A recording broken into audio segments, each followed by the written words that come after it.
pagi, salam SFD. Apa kabar anak-anakku? Hari ini kita bertemu kembali di mata pelajaran agama kelas 11. Nah, hari ini kita akan memasuki materi yang baru, yaitu peran kaum awam dalam gereja Katolik. Nah, dalam pembelajaran hari ini akan kita bahas siapa itu kaum awam, apa peranan kaum awam dalam gereja Katolik. Nah, dan masih banyak yang harus kita bahas dalam pembelajaran hari ini. Jadi, tetap perhatikan video ini agar apa yang Ibu sampaikan dapat berguna untukmu. Tetap semangat untuk mengikuti pembelajaran hari ini. Salam SFD. Untuk mengawali pembelajaran kita pada hari ini, maka mari kita membuat tanda kemenangan Kristus dalam nama Bapa dan Putra dan Roh Kudus. Amin. Nah, hari ini materi kita yaitu kaum awam dalam gereja Katolik, yang dimana aku memiliki 3 tujuan pembelajaran. Yang pertama, melalui panggilan atau pengalaman dan cerita kehidupan, anak didik kami memahami makna kaum awam dalam gereja Katolik. Yang kedua, melalui menyimak ajaran gereja, anak didik kami dapat memahami ciri-ciri hubungan awam dan hierarki dalam gereja Katolik. Dan yang ketiga, melalui kegiatan refleksi serta aksi kegiatan, anak didik kami menghayati kehidupan sebagai kaum awam dalam gereja Katolik. Nah, kita lihat dulu arti kaum awam ini. Di sini nanti ada secara teologis, ada secara ajaran gereja juga ya. Nah, kita lihat istilahnya itu awam ini diterjemahkan dari kata Yunani yaitu laikos yang berarti bukan ahli. Nah, dalam kegiatan dengan kehidupan agama Yahudi atau kelompok awam adalah anggota umat yang bukan golongan imam atau levit yang terkenal sebagai ahli kitab suci atau ahli Taurat ya. Nah, ajaran sosial gereja menjelaskan bahwa ciri khas hakiki kaum awam beriman yang bekerja di kebun anggur Tuhan adalah corak sekuler dari kemuritan mereka sebagai orang Kristen yang justru dilaksanakan di dalam dunia. Nah, fakta dalam kehidupan gereja, bagian terbesar dalam gereja Katolik adalah kaum awam ini. Menurut Lumen Gentium artikel 31 ini, katanya kaum awam adalah semua orang yang beriman Kristiani kecuali mereka yang termasuk golongan imam atau berstatus religius yang diakui dalam gereja. Nah, jadi kaum beriman Kristiani berkat baptisan telah menjadi anggota tubuh Kristus, terhimpun menjadi umat Allah. Dengan cara mereka sendiri, mereka ikut mengambil tugas imamat, kenabian dan rajawi Kristus. Nah, dengan demikian sesuai dengan kemampuannya, mereka melaksanakan perutusan segenap umat Kristiani dalam gereja dan dunia. Nah, tugas khas kaum awam adalah melaksanakan dan mewujudkan kabar baik di tengah-tengah dunia, di mana kaum klerus dan biarawan-biarawati tidak dapat masuk ke dalamnya kecuali kaum awam. Nah, dewasa ini keterlibatan kaum awam dalam tugas menggereja dan masyarakat semakin aktif. Harus diakui bahwa masih ada awam yang masih bersifat pasif, menunggu perintah dari hierarki.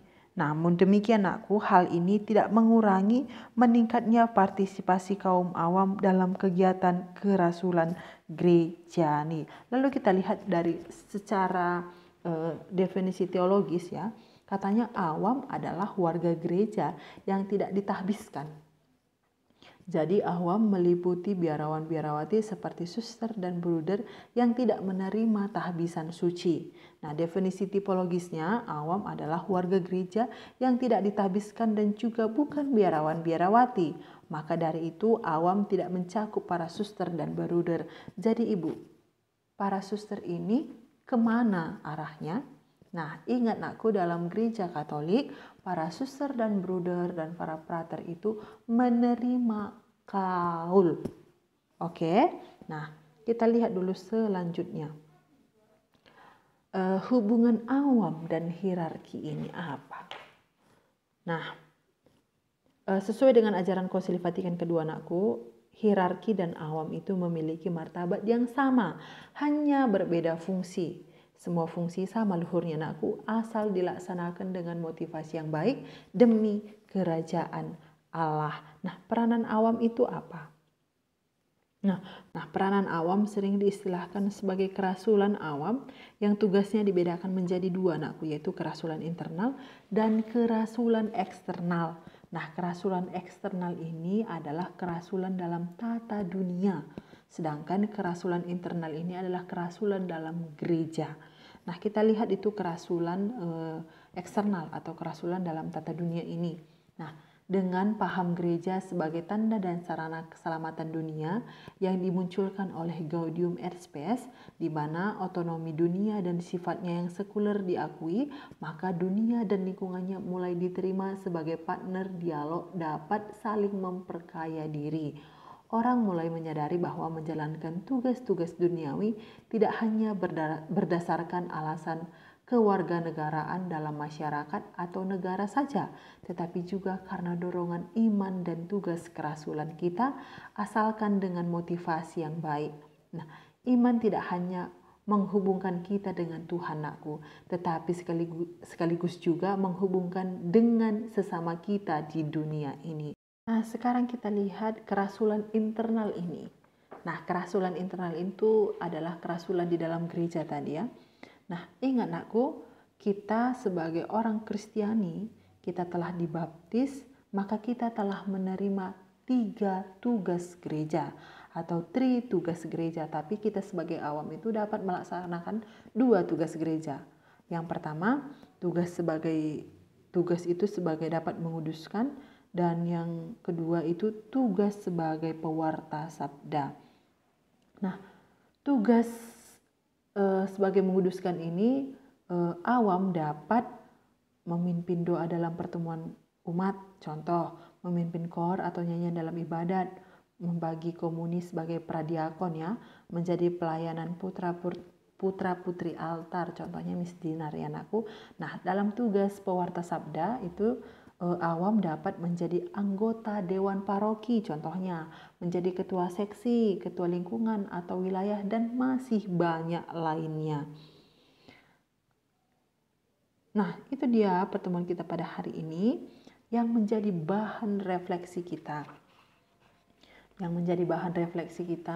Dan ini nanti boleh kamu tuliskan jawabannya di soal yang akan Ibu kirim di Classroom ya, bahan refleksi kita. Nah, bagaimanakah hubungan antara awam dan pemimpin gereja lokal di tempatmu? Kan kita ini adalah awam dan pemimpin gereja lokal di tempat kita. Bagaimana hubungan antara awam dan pemimpin gereja lokal di tempatmu? Lalu yang kedua, refleksi yang kedua. Bagaimanakah hubungan antara awam dan pemimpin gereja lokal yang ideal menurut pendapatmu? Ya. Yang kedua, bagaimanakah hubungan antara awam dan pemimpin gereja lokal yang ideal menurut pendapatmu? Itu sedikit dia refleksi pembelajaran pada hari ini. Jadi aku tetap kerjakan tugasmu dengan tepat waktu. Akan Ibu tunggu jawabanmu di aplikasi. Jangan ada yang terlambat, dan yang bagi terlambat akan Ibu kurangi nilaimu. Jadi tetap semangat dan salam sehat. Salam SFD, Tuhan memberkati. Dan karena tadi kita mengawali dengan tanda kemenangan Kristus, maka mari kita akhiri dengan tanda kemenangan Kristus. Dalam nama Bapa dan Putra dan Roh Kudus. Amin.